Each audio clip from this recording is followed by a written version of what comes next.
राजा की चिंता। प्राचीन समय की बात है। एक राज्य में एक राजा राज करता था। उसका राज्य खुशहाल था। धन धान्य की कोई कमी नहीं थी। राजा और प्रजा खुशी खुशी अपना जीवन यापन कर रहे थे। एक वर्ष उस राज्य में भयंकर अकाल पड़ा। पानी की कमी से फसलें सूख गई। ऐसी स्थिति में किसान राजा को लगान नहीं दे पाए। लगान प्राप्त न होने के कारण राजस्व में कमी आ गई और राजकोष खाली होने लगा। यह देख राजा चिंता में पड़ गया। हर समय वह सोचता रहता कि राज्य का खर्च कैसे चलेगा। अकाल का समय निकल गया। स्थिति सामान्य हो गई, किंतु राजा के मन में चिंता घर कर गई। हर समय उसके दिमाग में यही रहता कि राज्य में पुनः अकाल पड़ गया तो क्या होगा। इसके अतिरिक्त भी अन्य चिंताएं उसे घेरने लगी। पड़ोसी राज्य का भय, मंत्रियों का षड्यंत्र जैसी कई चिंताओं ने उसकी भूख प्यास और रातों की नींद छीन ली। वह अपनी इस हालत से परेशान था, किंतु जब भी वह राजमहल के माली को देखता तो आश्चर्य में पड़ जाता।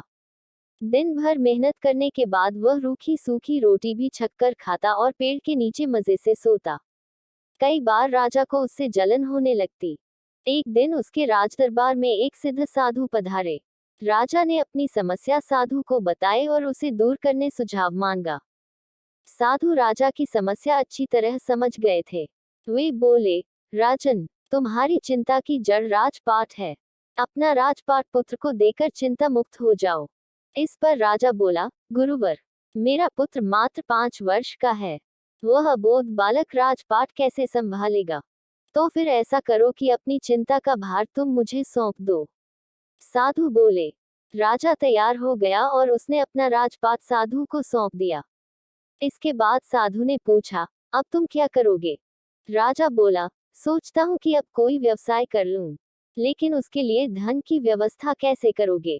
अब तो राजपाट मेरा है, राजकोष के धन पर भी मेरा अधिकार है, तो मैं कोई नौकरी कर लूंगा। राजा ने उत्तर दिया, ये ठीक है, लेकिन यदि तुम्हें नौकरी ही करनी है तो कहीं और जाने की आवश्यकता नहीं। यही नौकरी कर लो। मैं तो साधु हूँ, मैं अपनी कुटिया में ही रहूंगा। राजमहल में ही रहकर मेरी ओर से तुम ये राजपाट संभालना। राजा ने साधु की बात मान ली और साधु की नौकरी करते हुए राजपाट संभालने लगा। साधु अपनी कुटिया में चले गए। कुछ दिन बाद साधु पुनः राजमहल आए और राजा से भेंट कर पूछा, कहो राजन, अब तुम्हें भूख लगती है या नहीं और तुम्हारी नींद का क्या हाल है? गुरुवर, अब तो मैं खूब खाता हूँ और गहरी नींद सोता हूँ। पहले भी मैं राजपाट का कार्य करता था, अब भी करता हूँ। फिर ये परिवर्तन कैसे? ये मेरी समझ के बाहर है। राजा ने अपनी स्थिति बताते हुए प्रश्न भी पूछ लिया। साधु मुस्कुराते हुए बोले, राजन, पहले तुमने काम को बोझ बना लिया था और उस बोझ को हर समय अपने मानस पटल पर ढोया करते थे, किंतु राजपाट मुझे सौंपने के उपरांत तुम समस्त कार्य अपना कर्तव्य समझकर करते हो। इसलिए चिंता मुक्त हो। सीख, जीवन में जो भी कार्य करें, अपना कर्तव्य समझकर करें, न कि बोझ समझकर। यही चिंता से दूर रहने का तरीका है। अगर यह कहानी आपको पसंद आई हो तो प्लीज़ मेरे चैनल को लाइक, सब्सक्राइब और शेयर करें। धन्यवाद।